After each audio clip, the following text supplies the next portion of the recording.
Hey guys, it's Roxie with Roxie's Broadway Breakdown. Welcome back to my channel. And today I want to talk to you about real world theater, like really being in a show versus being in a classroom. So if you've never been in a show, listen up because I got some advice for you. Okay, so you finally auditioned or you've been auditioning and you finally landed a show, and up to this point you've only been in classrooms, like taking dance class, taking acting lessons, taking voice lessons, and you're finally like, I made it. I got in my first show. And this is so exciting for you. But listen up, baby, because it's different when you're finally in real world show. So you make it to the show and they call you and you're in rehearsals, and they don't always stick to rehearsal schedules. Okay, sometimes you're going to be called and you're going to be sitting around and waiting. And that's just how it is, okay? And you're going to be like, why did they call me? I'm just waiting. But sometimes they don't always get to you when they think they're going to get to you. But those are teachable moments, okay? Because you want to maybe watch other actors, more experienced actors, take lessons from them. You want to watch what's going on. You want to observe director, choreographer, how they're working. I mean, these are people with experience. So take advantage of that and see, absorb what's going on around you and watch experienced professional actors. I mean, this might be a school show you're in. This might be community theater you're in. But regardless, these may be people with more experience than you. And watch and learn. Okay? This is going to go at a much faster pace, okay? Regardless of what I just said, that you might be sitting and waiting, this is going to go at a faster pace. And this is going to be different than classroom situation, because in classrooms where it's meant to like encourage you, support you, foster your talents, and teachers want you to kind of explore and learn and do all that kind of stuff. No. Shows are meant to, look, we got a schedule we got to keep to sometimes, and hopefully. And our goal is to do a show. I mean, it is very single-mindedly, there's a goal, it is to get a show done. And so there are times where it might be a little more frantic, and you're going to be solely responsible for yourself. This is no longer that learning curve of, well, how can we help you be a better you? No. That's all put out the window, okay?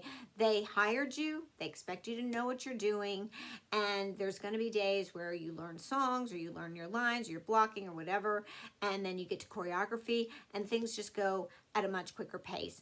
And they expect you to go home, do your homework. Please don't come back the next day and just forget, like, what did we do? As a choreographer, as a director, I despise when I teach something like set an entire number and then people come back and they're like, what did we do yesterday? And it's like, really? Because I don't want to reteach this number. I don't want to reblock this scene. It's like, you guys should have gone home last night and gone over this so that we come back fresh today and I can go on to the next thing. So please go home, do your homework, and come back and know what we went over. Not that we're not going to have to rehearse it and polish it and keep working on it, but it's really a drag to have to like reteach everything. So be responsible for yourself, discipline yourself, focus, and like be able to build on what has been taught. And then just know that this is, if you are given notes, okay, and you are singled out, or, maybe a director or choreographer isn't gonna maybe say things in the kindest way. Like I say, this isn't a teaching environment. Maybe it is gonna be a little snappish, or, it's not personal. It's not personal. This is a professional show, unless it is, at school or community theater, but you are being paid to do a job. So stay on your game, okay? And like I say, a note or something, if it's going at a quick pace, it's not personal, okay? You're there to do a job, and you're there to keep yourself, and you are responsible for not just yourself, but you're responsible to all your other castmates as well. Okay, so just know that, especially once you get to tech week and things move really fast and you add sets and costumes and crew, and then things really pick up, and then things are really under stress because, you know, opening night is very close, and you know, you've got to keep apprised of what's going on. Had a situation one time where it was final dress, and I was looking at the number and somebody was missing, and I was like, where's so-and-so? And come to find out, he was upstairs, like playing around with his phone, you know, like taking texts or playing games. I don't know what he was doing.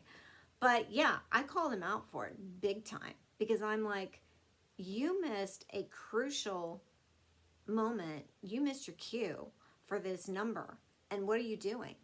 And he's like, yeah, I mean, I was messing around with my phone, and I thought I heard the music, but, and then I wondered, should I go in the middle of the number? It's like, you most certainly should not go in the middle of the number. You know, you missed it, you missed it, you missed your cue, you missed your cue, you missed the number. But this is what I'm saying. You have to be on point, and you have to pay attention. This is no longer classroom where, you know, it's like, oh, well, if I miss class, I miss class that day, which you shouldn't be doing. But this is real world. You can no longer afford mistakes like that. Directors aren't going to put up with it. Choreographers aren't going to put up with it. Musical directors aren't going to put up with it, because if it's the night of the show and you miss that, you've really let down the rest of the cast members. You've left a hole. They have to figure out, well, he or she is not there. I mean, maybe the audience will notice, maybe they won't, but your cast members will certainly notice if there's a hole and they have to fill in, and they have to figure out, where was so-and-so? They just didn't come on stage that night. So that's what I mean. It's very different now that you're in a professional setting, and you have to pay attention, be more on point, and be responsible for yourself. And know that now stakes are much higher being in a show than just being in a classroom and going, yeah, I mean, you know, if I blew that line in the monologue, or I blew that, you know, song, or, you know, I didn't get the combination right in dance class, that's okay. That's what classrooms are for, is to make those mistakes and learn from your mistakes. Cannot happen in a show. Not that things don't go wrong in live theater. They do. It's live theater, and you've got to kind of improv your way through that. I have videos talking about that. But you've got to try and prevent that, and do well in rehearsals, focus in rehearsals, and try to prevent those mistakes. And, you know, the goal isn't to make a mistake on stage. I mean, it happens, but the goal isn't to make a mistake. It's to do really well during rehearsal process, and be accountable, and really focus during the show, so that you're on your best game. Give that performance your all, and know what you're doing, and so that there's a really enjoyable show that the audience paid to come see, and paid to get the best performance that they're owed. All right, so just keep those things in mind when you are cast in a show. Any show, whether you're getting paid or not. Hopefully you're getting paid, but whether you're getting paid or not, the audience is paying, and that's what's important. All right, you owe the audience that. All right, don't forget to click and subscribe, and I'll see you in my next.